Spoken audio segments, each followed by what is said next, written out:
कोपर्डे तुकाईवाडी येथे झालेल्या गाव भेटीदरम्यान नागठाणे जिल्हा परिषद गटाचे भारतीय जनता पक्षाचे अधिकृत उमेदवार अजित साळुंखे आणि अतिथगणाच्या भाजपच्या अधिकृत उमेदवार सुषमा गणेश जाधव यांना नागरिकांचा प्रचंड आणि उत्स्फूर्त प्रतिसाद लाभत आहे।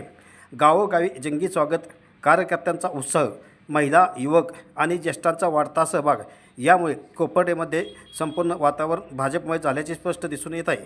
भाजप सरकारने केलेल्या विकास कामे, रस्ते, पाणी, मूलभूत सुविधा आणि जनहितकारी योजना यामुळे नागरिकांमध्ये समाधानाचे वातावरण आहे। काम केलेल्या पक्षाला मतदान हा ठाम विश्वास आज कोपर्डेकरांतून कृतीतून दाखवून दिला आहे।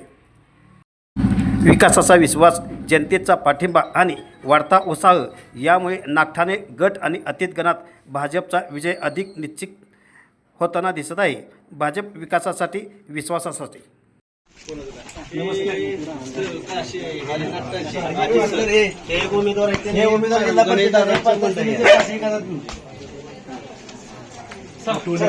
कमल स्थित बटन दाब।